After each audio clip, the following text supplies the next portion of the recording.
Hallelujah. प्रभु यीशु के मीठे और मधुर नाम में आप सबों को जय मसीह की। आशा है आप सब आत्मिक उन्नति कर रहे होंगे और प्रभु में आशीषित होंगे। पिछले संदेशों में हमने जाना था कि परमेश्वर जो अब्राहम का परमेश्वर, इसहाक का परमेश्वर, याकूब का परमेश्वर है, जिसने अब्राहम से वाचा बांधी कि मैं तुझसे एक बड़ी जाति बनाऊंगा, तुझे आशीष दूंगा और भूमंडल के सारे कुल तेरे द्वारा आशीष पाएंगे। इस प्रतिज्ञा को इसहाक, याकूब और यूसुफ तक ट्रांसफ़र भी किया और परमेश्वर ने मानव जाति के उद्धार की योजना को अपने पुत्र प्रभु यीशु, जो इसी लाइन एज से इस पृथ्वी पर मनुष्य पुत्र के रूप में आने वाले थे, उनके लिए मार्ग बनाया। यीशु मसीह के पृथ्वी पर मनुष्य पुत्र के रूप में जन्म लेने से पहले भविष्यवक्ताओं द्वारा भविष्यवाणी भी की गई और चिन्ह भी दिए गए। यशाया 9 में लिखा है, क्योंकि हमारे लिए एक बालक उत्पन्न हुआ, हमें एक पुत्र दिया गया है और प्रभुता उसके कांधे पर होगी और उसका नाम अद्भुत युक्ति करने वाला, पराक्रमी परमेश्वर, अनंत काल का पिता और शांति का राजकुमार रखा जाएगा। 11वें अध्याय में लिखा है, तब यीशे की ठूंठ में से एक डाली फूट निकलेगी और उसकी जड़ में से एक शाखा निकलकर फलवंत होगी। यहोवा का आत्मा बुद्धि और समझ का आत्मा, युक्ति और पराक्रम का आत्मा और ज्ञान और यहोवा के भय का आत्मा उस पर ठहरा रहेगा। यीशु मसीह के बारे में जो जो भविष्यवाणी हुई वो पूरी हुई। यीशु के जन्म के चिन्ह मरियम को, चरवाहों को, ज्योतिषियों को दिए गए। शमौन, जिस पर पवित्र आत्मा द्वारा प्रकट हुआ था कि जब तक वह प्रभु के मसीह को देख ना लेगा तब तक मृत्यु को ना देखेगा।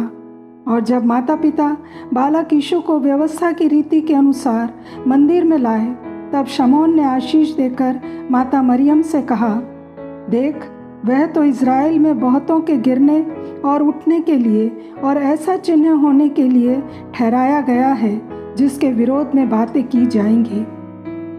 मत्ती 12 में शास्त्री और फरीसियों ने यीशु से कहा, हमें चिन्ह दिखा। यीशु ने उन्हें उत्तर दिया, इस युग के बुरे और व्याभिचारी लोग चिन्ह ढूंढते हैं, परंतु योना भविष्यवक्ता के चिन्ह को छोड़कर और कोई चिन्ह उन्हें ना दिया जाएगा। योना 3 रात दिन जल जंतु के पेट में रहा, वैसे ही मनुष्य का पुत्र 3 रात दिन पृथ्वी के भीतर रहेगा। ये चिन्ह यीशु की मृत्यु और जी उठने के समय पूरा हुआ। तो यीशु मसीह के प्रथम आगमन में यीशु मसीह का जन्म, यीशु मसीह की मृत्यु, पुनरुत्थान एक चिन्ह था। ये चिन्ह यीशु मसीह के देह में रहते हुए थे। जी उठने के 40 दिन बाद जब वो लोगों के देखते देखते ऊपर उठा लिए गए और लोग आकाश की ओर ताक रहे थे, तो 2 पुरुष श्वेत वस्त्र पहने हुए उनके पास आ खड़े हुए और उनसे कहा, हे गलीली पुरुषों, तुम क्यों खड़े आकाश की ओर ताक रहे हो? यही यीशु जो तुम्हारे पास से स्वर्ग पर उठा लिया गया है, जिस रीति से तुमने उसे स्वर्ग को जाते देखा है, उसी रीति से वो फिर आएगा। बार बार बाइबल हमें एश्योर करती है कि यीशु शीघ्र आने वाले हैं। मत्ती 24, मरकुस 13, लूका 21 में चेलों में बहुत जिज्ञासा थी ये जानने की कि अंत समय कब होगा और यीशु के आने का चिन्ह क्या होगा। हमारे सामने भी ये प्रश्न बार बार आता है कि क्या हम आखिरी दिनों में रह रहे हैं। दूसरा पत्रस 3 उसके 3 और 4 वचन में लिखा है, पहले ये जान लो कि अंतिम दिनों में हंसी ठट्टा करने वाले आएंगे, जो अपनी ही अभिलाषाओं के अनुसार चलेंगे और कहेंगे, उसके आने की प्रतिज्ञा कहाँ गई?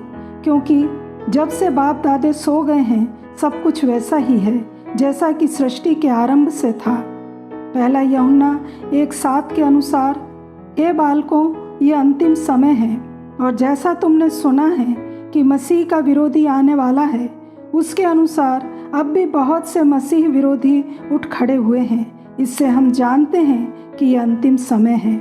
जैसा पहला थिस्सलुनीकियों 5 उसके 2 और 3 वचन में भी लिखा है, क्योंकि तुम आप ठीक जानते हो कि जैसा रात को चोर आता है, वैसा ही प्रभु का दिन आने वाला है।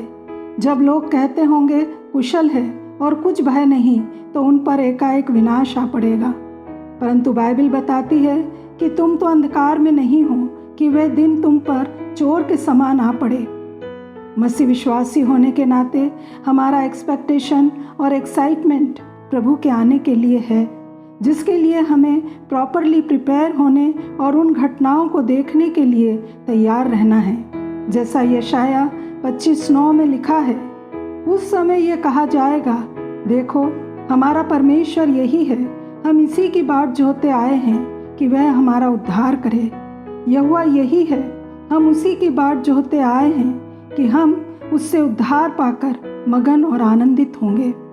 हम अंतिम के भी अंतिम समय में जी रहे हैं। ये वो पीढ़ी है जो अंत समय की घटनाओं को देख रही है, जैसा कि दानियल की पुस्तक में लिखा है।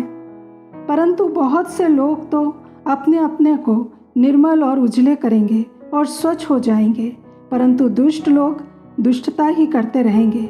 और दुष्टों में से कोई ये बातें न समझेगा, परंतु जो बुद्धिमान हैं वे ही समझेंगे।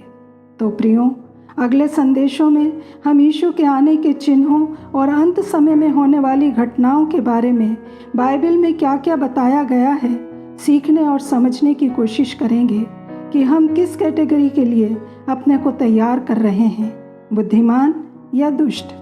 जैसा लूका 21:34-36 में लिखा है, इसलिए सावधान रहो, ऐसा ना हो कि तुम्हारे मन खुमार और मतवालेपन और इस जीवन की चिंताओं से सुस्त हो जाएं, और वह दिन तुम पर फंदे के समान अचानक आ पड़े, क्योंकि वह सारी पृथ्वी के सब रहने वालों पर इसी प्रकार आ पड़ेगा। इसलिए जागते रहो कि तुम इन सब आने वाली घटनाओं से बचने और मनुष्य के पुत्र के सामने खड़े होने के योग्य बनो। हम प्रार्थना करते रहें कि पिता हमें अनुग्रह दें कि हम बुद्धिमानी के साथ अपने आप को तैयार करें और तैयारी के साथ यीशु के आने की बाट जोहते रहें। यीशु मसीह के नाम में आमीन।